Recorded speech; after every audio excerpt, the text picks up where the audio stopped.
everybody, welcome back to another episode of Ojamas On Air. Today we are talking about skill in Yu-Gi-Oh! So who wants to kick us off? Coming from three very accomplished players. Yeah. Won a locals. Yeah. Third place at a locals of 8 players. Yeah. Hasn't played locals in 2 years. So That's not true. Hasn't played local in 2 months? About 4 or 5, something like that. Clearly, a very high caliber to be talking about. yeah, exactly. We're really Well, skillful. In a genuine sense, the one thing that we can comment on is a lack of skill. And what we see as like where skill exists in Yu-Gi-Oh! As players that clearly don't have accomplishments to sort of bolster out. Yeah. Where we would see skillful players, YCS champions, world champion competitors, Yeah. Dean national- Gundam. Gundam player extraordinaire, Jimmy Hill, top 16 UK Top Open 16 player, UK Open. my favorite player in the game right now. Yeah, 100%. I don't know why he's not doing the world's points grind. Honestly. Looking forward to it in 2026 though. Yeah, honestly. So Joe has a few points written down for us, I think, on different parts that we think skill exists in. You even have a book on you. There's topics that sort of sit into this sort of category of where the skill lies in Yu-Gi-Oh! It's probably broken down most succinctly in terms of sort of technical play and deck building. There's other aspects too, but those are the main points where it would be, is it more technical play? Is it more deck building? And obviously that would be format dependent, right? There's been formats in the past where deck building's kind of been irrelevant. Like if you look at tier limit format. Here was where I was thinking where it Yeah. doesn't actually matter how, you'll build the deck for the mirror because it was the format. Yep. It was the only deck you really cared about. And then you had like your almost fine. You had your 9 Bestials. That was like, I think, wasn't there for a while there was a bit of contention on how many Bestials they play? I think that was about. Yeah, it was like, are they going to be good enough mills? That kind of thing. Like, it was an argument over that versus like. There was only Magnuma, Droswam, and wasn't there Baldrake? Oh, Drake existed at a later point. And same with the other one, wasn't it? Well, Some people yeah. weren't sure if they'd play Taranir or not. That was it, wasn't it? Yeah. So like, yeah, understandably. But it's like, did you play like all 9 of them, 6 of them? Like, I think everyone agreed on the 6. It doesn't matter. But yeah, like, definitely. essentially, Deck building took a deck back. building didn't matter in that format. Yeah. Technical play mattered lots. Being able to see a lot of steps ahead of your opponent, Yeah. and knowing where you wanted to be, where they were trying to get, and your ability to stop them. That's Even where. handling your chain links as well. Yeah. That was very big. Like, remember the infamous game that was Jesse Cotton's game, where he literally turned 0 and his opponent scooped, I think it was Hanny, scooped on turn 0. Like, Hanny's first turn, scooped because Jesse Cotton just had a full board and he just couldn't do anything going into Jesse Cotton's first turn. So, like, yeah, obviously, to be able to win in turn 0 is skillful. Well, it's the same thing that happens in the current format, but it's an interesting concept where your technical play, because that's probably where most people think the skill lies in Yu-Gi-Oh! If you were to ask someone at locals what differentiates you from the Jesse Cottons of the world, it's probably technical play. Yeah. And the question comes from like, how do you actually improve technical play?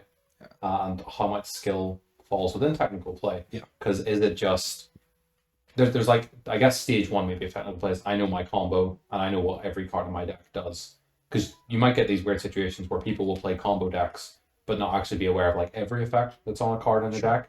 And that becomes quite interesting where when you have sort of hand traps coming through your combo and you're like, okay, how do I differentiate the line now? What do I need to use? So that's probably maybe like step 1 for skill is just being fully aware of the cards that you choose to play. Read all your cards, right? And then it's how do you use those cards like to beat hand traps. So Callum's quite a proponent of like Radiant Typhoon being like the best Genesis deck right now, and it's like every conversation starts with, oh well, I need to beat Troll. Yeah. So that's part of your technical play is I sequence because I think I lose to X hand trap, I need to beat it. Yeah, but I suppose if you look at what happened in the last YCS there, where it was like K9 Vanquish Soul did very well. A lot of what they were trying to do was also play around Troll. And they sequenced their combo lines specifically, like they'd set it up ahead of time, being like, cool, our plan is to beat Droll. We're going to make a Ripper before we commit to a search so that we have the negate set up so that we beat the Droll, right? Yep. And thinking of all that through ahead of time, understanding the metagame, that's obviously another part of sort of technical play. It falls more in the deck building category, really, because there is some level of skill in being able to read the room, right? Look at what did well in the last event and then pick your deck based on that knowledge right? There's some level of skill involved in that, and then you trying to do the counter pick thing and all that sort of I was stuff. going to say there's another avenue to that as well, which we've talked about heavily because our kind of locals and then even like the Irish scene in general, like North and South, like everything going on is very different to like the rest of the UK scene.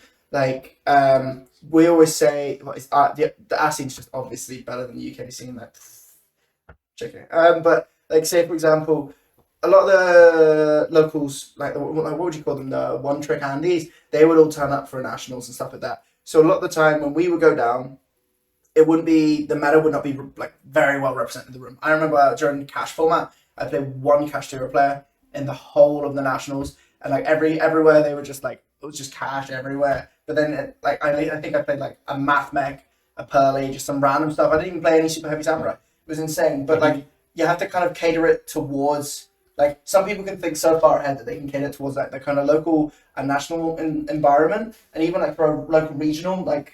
Yes. Being aware of the event you're playing matters a lot. Yeah. And if you try to play a YCS deck in the locals, even if you're perfect, the tech choices that were picked for that were not necessarily picked to beat whoever you're going to face at locals, right? Yeah.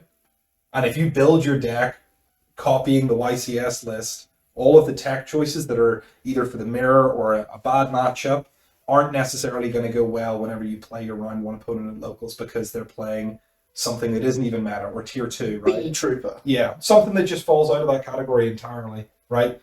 And you understanding, you're like, oh cool. Essentially, you need to do like a metagame report for your own locals. If you want to win your first locals, right? You need to like have in your head, you're like, cool. What does everyone play at locals, right?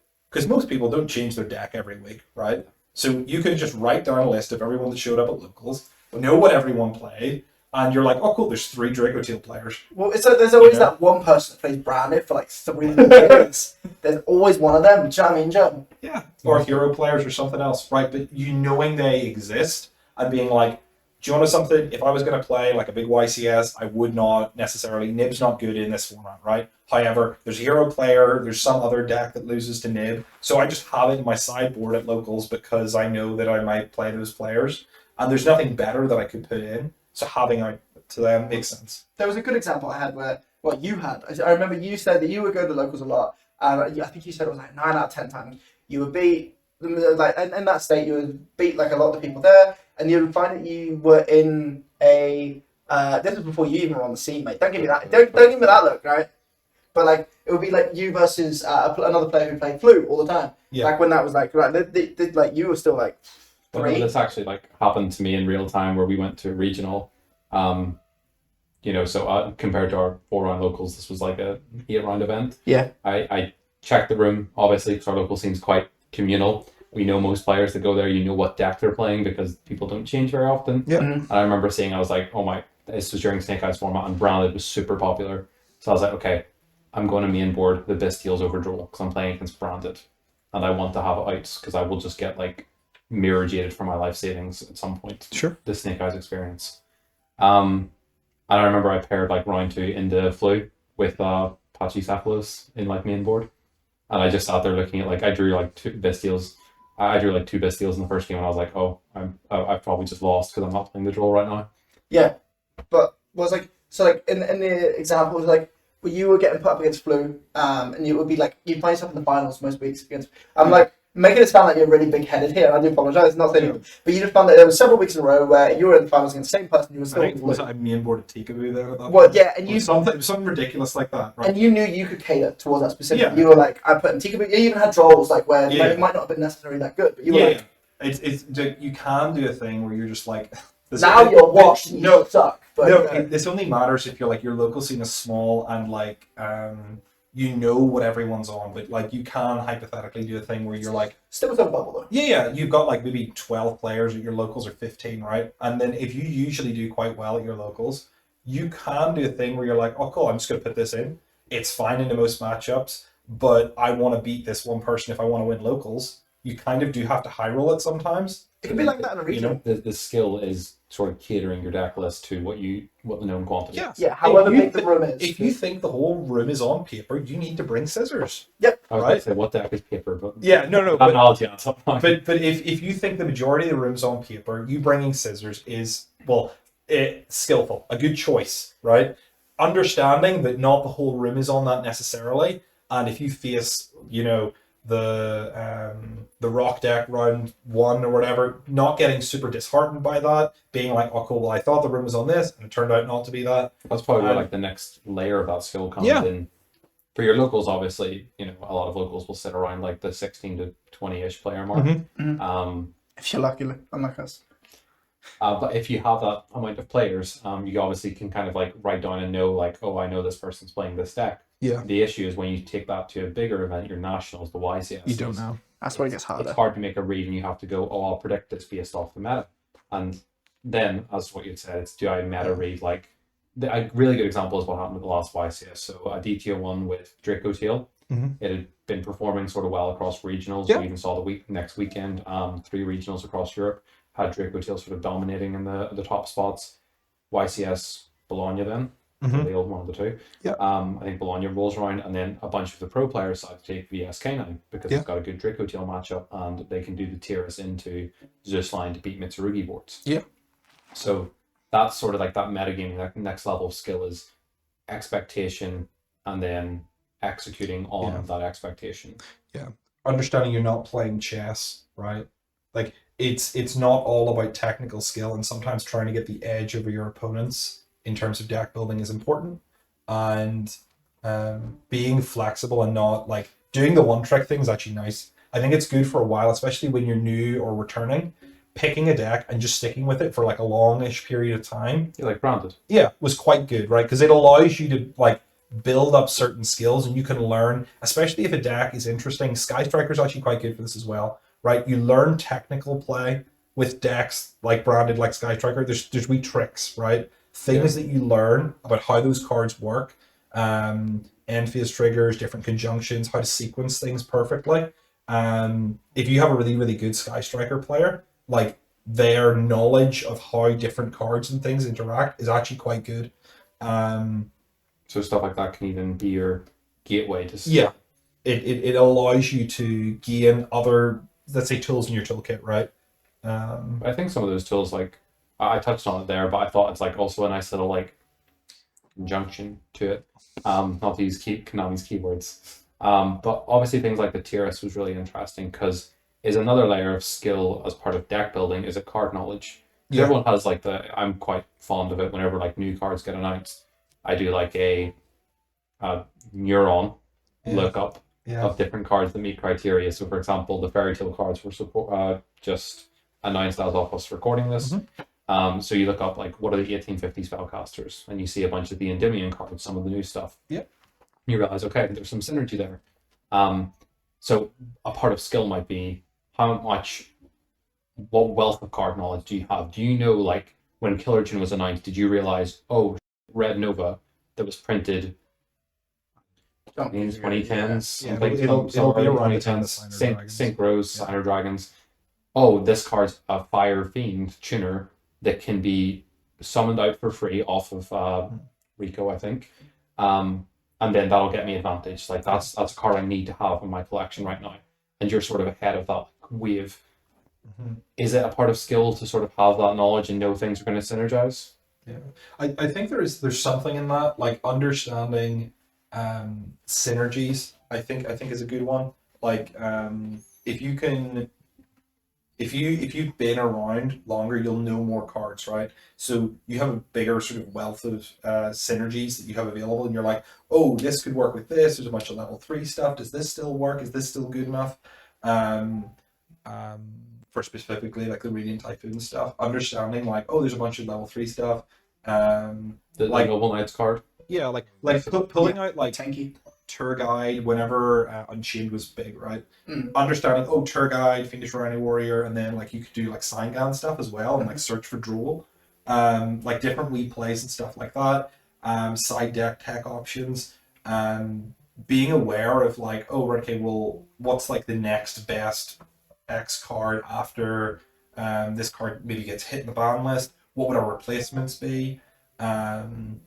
Yeah, I think there's some level of that, but to be honest, it's like most of it now can just be you're searching on Neuron, you're looking through the descriptions, and you're like, oh cool, what cards trigger when they're destroyed?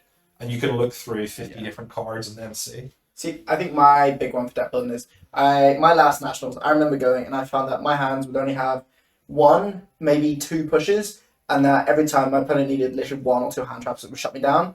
And I think I put a big part of that was down to deck building. I didn't have enough starters in, so I think that's been like for that since my last nationals. This has been like my biggest kind of nail it down is I think making sure to have like your starters ratio and like using a hypergeometric calculator. That is one thing I will go to all the time now.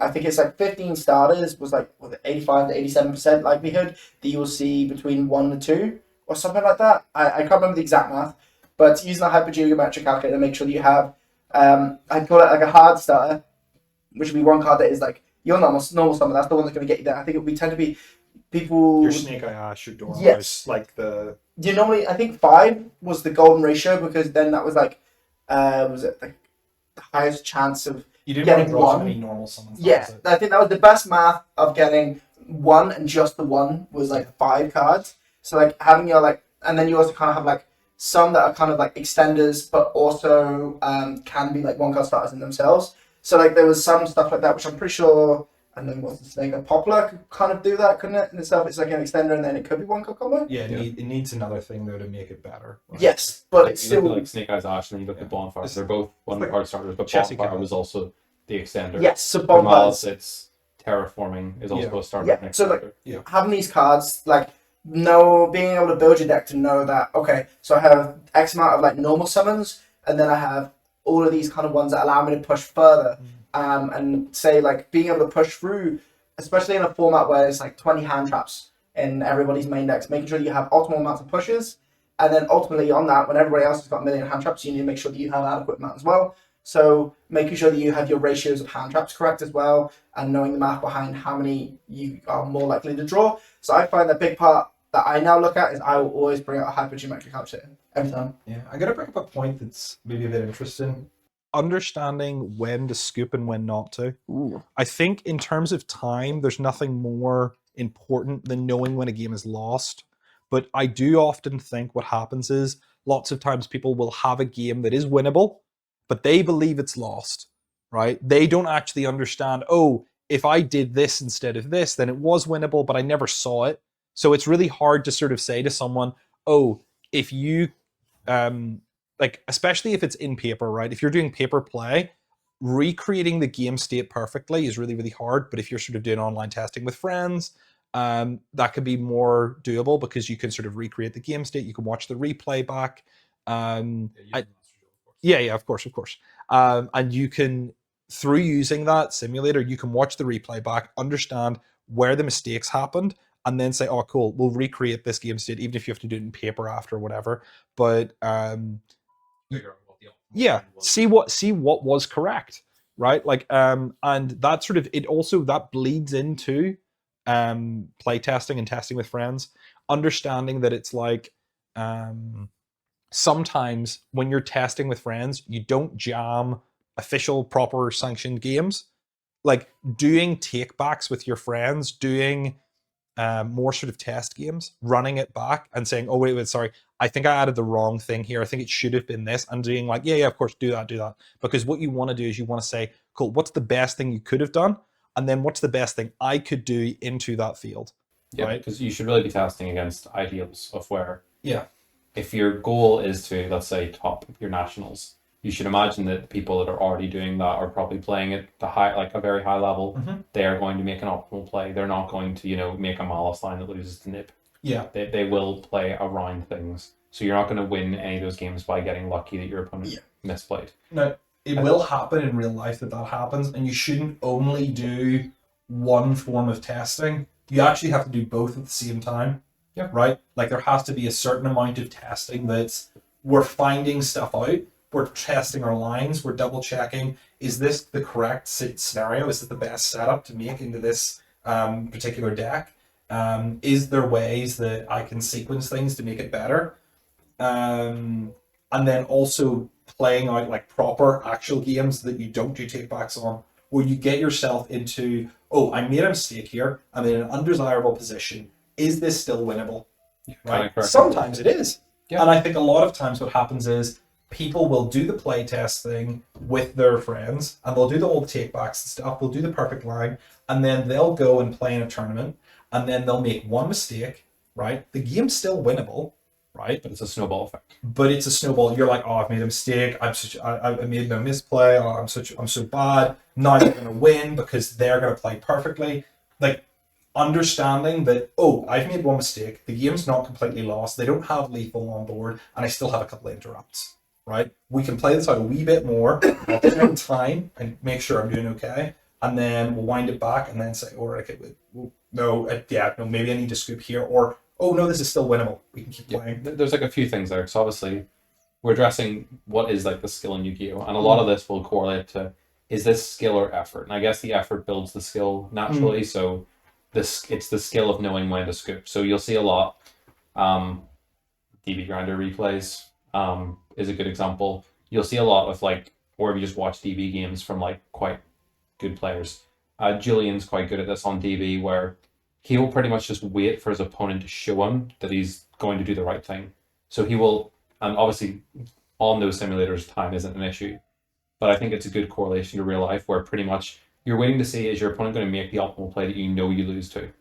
So you'll wait to see like one action of, do they open up the opportunity for you to win or not? And then you scoop so that you save the rest of the time. Like there's some stuff you can just assume, like my opponent makes an access code and declares the effect, and I have 5,000 life points left, and they have 4 pops, and I have 2 cards on field. Yeah. I'll scoop there because I don't need to see them pop 2 more cards. Yeah. But that's like maybe part of the skill is knowing, like, do you know where the condition is? If my opponent does this, that's when I pick up my cards and go, and I save the time. And then to the other point about your play testing is the skill knowing, how do I want to get better at the game? Is it doing the right things? Is it using the calculator? Is it trying to build your deck to ratios? Is it knowing when to net deck something and when to try to, stray from the curve? Sure. Because you can obviously have skill. It's again the skill of deck building, but part of that is accepting, like, do I just net deck this because, let's say, branded Draco Tail, is it just a solved deck at this point? Are we just happy to say, let's say Jordan Gallagher, obviously a fantastic player doing insanely well with this deck. He's clearly got a good grasp on what's going on. Do I just use his list because I'm not going to reinvent the wheel with my deck building? And is that like a part of this skill as well? Yeah. No, I think the last wee bit would just be understanding yourself as a player. And I think the important part there is something like knowing what you want to get. So, for example, whether it's your first regional top or whether it's like actually doing really, really well at a YCS. Winning locals for Callum. Yeah, whatever it is. But understanding where you're trying to get to and then being like, right, okay, so what deck should I play? Like asking yourself like a whole bunch of questions. It's like, what deck should I play? How am I play testing with my friends? How could I make that time spent really useful? Because sort of wasting it, sort of faffing about, maybe doing full games, not doing take backs when you really should, just because you're sort of a wee bit of ego gets in there and you're like, come on here, like you sort of want to play almost like you're playing at locals, but you're like, can you just like, you say you're play testing and it's either we're testing or we're playing a real game, right? You do one or the other. And if you decide, right, okay, we're going to do a play test, don't be like, oh, don't be doing take backs, and make sure that your opponent definitely has the right field. I think that's important. One thing leading off that, like you were saying, like one big one is you will not, well, you may learn the game, but you will not learn the game really, really well if you just normal summon barrier statue set 5. Or set 4, sorry. You need to not be a stun Andy as well. Just for, there'll be like one person out there who's thinking, God, I love stun. And like, to be a better player, don't play stun. I listen, I'm going to refute this. What? I'm don't encourage them. Close friends with one Mary TCG, who genuinely believes, and to be fair, at some point, right, this could he could have just like indoctrinated me into this. Like I could be completely brainwashed, but there is a right time to flip purple card, and I think this is true. There is a right time and a wrong time. There is a skill in flipping that peekaboo, right? I'm going to give you a modern example. So if you're playing against Yummy, and this came up in a game state that one of our mates did, where the Yummy player goes normal summon. I think it was Cupsy Way. They searched another name. So there was a Tikaboo ready to go. And the question was, do you flip Tikaboo? on the summon of the Cupsy way. The player did, and I think that was like a part of a mistake, because you should really wait to see the snatch he committed. If your opponent goes, if you flip the Tikaboo there, your opponent now becomes beast locked. I think I got this right, Tikaboo, not like the other one round. But they now have the opportunity to make the Cupsy and then Almaraz instead.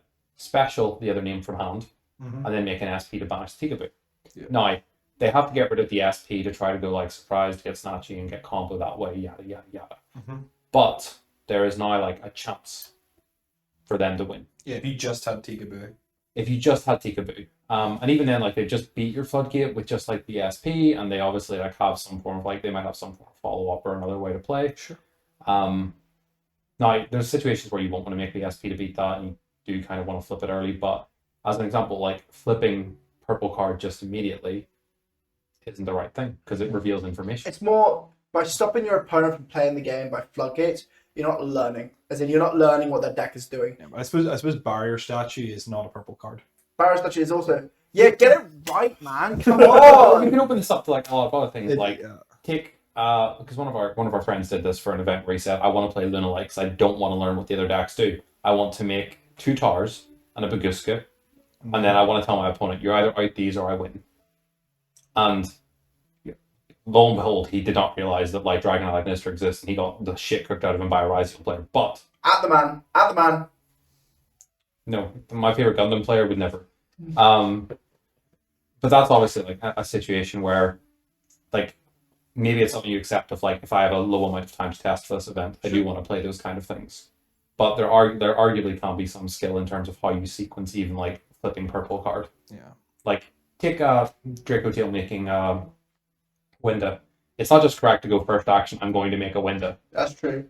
Like if I see, I wait till I see Joko reveal Jiaolong, and then I go, okay, make Winda. Yeah. Witnesses, yeah. Like But stuff like that. It's more just you're not learning anything by your opponent not being able to activate. If that makes sense, you want to have. I feel like you will learn more from having an interactive game with someone rather than just I've set up my floodgate, which means you can't play, so you won't play. Yeah. I'm not saying that flipping trap cards are. I suck at Labyrinth, right? I feel like meaningful interaction decks like that I do struggle with personally. I just want to have my 50 million negate boards because that's like my place. I was like, I would love to have like a 50 million negate board so that I know I can just fling those negates out, and if I do a wrong one, it doesn't matter. I've got 50 more negates. But that's arguably the same thing. It pretty much is. There's no skill in that. You're just saying, I'm going to... Yeah, I make 5 cards We're that playing say Master no. Duel. We're playing Master Duel. The buttons glow yellow, and we go, neuron activation, the monkey is here. Yeah. But that's the thing, though, is... The skill's getting there. Yeah, there's a different skill. It's like, okay, how do I play around all the cards that tell me no, and how do I not die to this? You have a type of game you want to play. Yeah, and I know where my skill lies. And Sure. You're the other end of the spectrum. There's Runic Stun this side, and then there's 16 negate combo board this side, and you're like, I'm on this side, baby. Yeah. These players, though, these But it has to be relatively simple because I'm a bit thick. So. But just give me 10 pie again. Make it easy. Come on. yeah, so Speaking I think of that's like a few different things that like go into like the skill of the game. But I think like honestly it's very much a choose your own adventure type thing in terms of like, do people care? Like a lot of people go to locals, and a lot of times like I don't know if the camera's showing it, but you can obviously see some cards. Like we just laid out decks we were playing, because we were just playing some fun friendlies. And at that point it's like you don't really care about skill. Yeah. At some level, it's sort of like, it's make sure that you're having fun, right? Because then it's like, what the point in being skillful in something you're not having fun in? Yeah, that's why all the Yu-Gi-Oh players want to go play One Piece instead. Right, fair enough. That's where they went to. But I think that's our thoughts on like sort of where like the different avenue skill comes from. Yeah. Obviously, if anyone else has anything else they think, like Tell us what we're in the comments. Yeah, just if you like disagree with any of the points, even if it's like if you think there's no skill in flipping purple card, tell me and I'll pass it on. I'm not going to fight the battle. That's Mr. Meng's domain to fight. Like there is a correct time to flip purple card, which is all you're saying. Especially don't start the cards like Terrors of the Overroot as well, because then that's like replacement. So We're talking about floodgates, Cal. oh right. Well, you said purple cards. But yeah, there's sorry, like continuous purple cards. there's good purple cards and bad purple cards. Like flipping Draco Teal Flame on Branded Fusion could be incorrect sometimes. Yeah, because Don't listen to them. they could have the new branded spell. They could go like, I'm gonna pop my fusion. Yeah, like that's exactly why you don't do it. Yeah. That was like literally the UK Open example I gave you against Brandon. That was literally the last card in his hand was the quick play spell. Yeah. And he had Branded Fusion, and because I You didn't can get the pop Branded anything. Fusion, I won the game. Oh, there you go. Well, good for you, mate. On that note. Like the X5 finish, right there. That's for listening. What round did you Skill. drop? 2?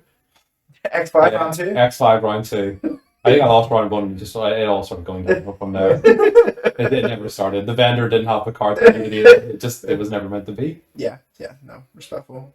So, please share any thoughts that you have on skill in Yu-Gi-Oh! You can think this is completely as well.